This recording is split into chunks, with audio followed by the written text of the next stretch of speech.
తస్మాత్ జాగ్రత్త. జూలై 1 నుంచి కొన్ని మార్పులు చేశారు. అటు కేంద్రం ఇటు బ్యాంకులు రెండు కొన్ని ఆర్థిక లావాదేవీలు సర్వీసుల విషయంలో మార్పులు చేశాయి. ఈ విషయం గమనించకుండా ఉంటే జేబుకు చిల్లు పడే అవకాశం ఉంది. ఏటీఎం విత్డ్రాల్స్ నుంచి తాత్కాల్ బుకింగ్స్ వరకు చేసినటువంటి ఆ మార్పులేంటో ఈ స్టోరీలో ఇప్పుడు చూద్దాం.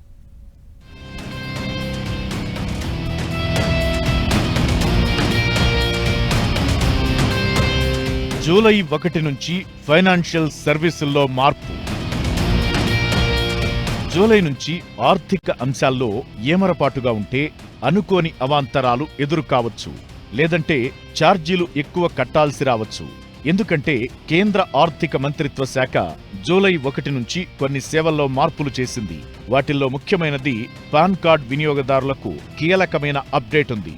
ఇకపై కొత్తగా పాన్ కార్డు పొందాలనుకునే వ్యక్తులు తప్పనిసరిగా వారి ఆధార్ కార్డుతో వెరిఫికేషన్ పూర్తి చేసుకోవాల్సి ఉంటుంది.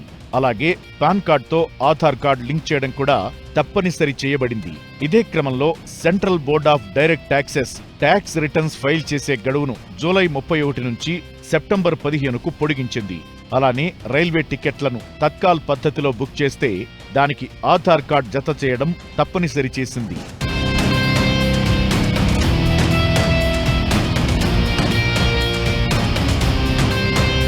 అలానే క్రెడిట్ కార్డ్ విషయంలో state bank of India minimum due అంటే కట్టాల్సిన మొత్తం కాకుండా కనీస మొత్తం కట్టేవారికి కూడా షాక్ ఇచ్చింది. ఇది బాగా పెంచేస్తున్నట్టు తెలుస్తోంది.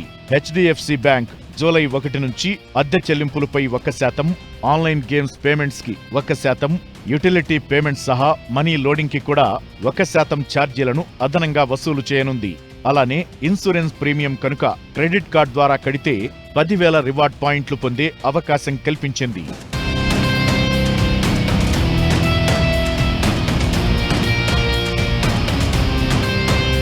ఐసిఐసిఐ బ్యాంక్ ఏటీఎం ఛార్జీలను పెంచుతున్నట్టు చెప్పింది. ఇమ్మీడియట్ పేమెంట్ సర్వీసెస్ అయిన ఐఎంపీఎస్ ద్వారా పంపే డబ్బుపై సదరు మొత్తాన్ని బట్టి ఛార్జీ వసూలు చేయబోతున్నట్లు ప్రకటించింది.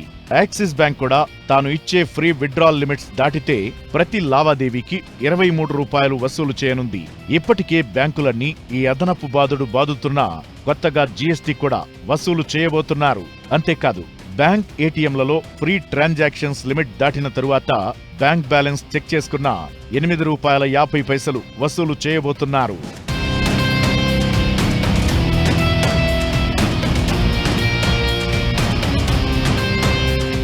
ఇక పేమెంట్స్ విషయంలో క్రెడిట్ కార్డ్స్ పేమెంట్స్ కోసం భారత్ బిల్ పేమెంట్ సిస్టమ్ ఏర్పాటయింది. ఈ బీబీపీఎస్ ద్వారానే అన్ని క్రెడిట్ కార్డ్ బిల్లులను చెల్లించాలని రిజర్వ్ బ్యాంక్ ఆఫ్ ఇండియా ఆదేశించింది.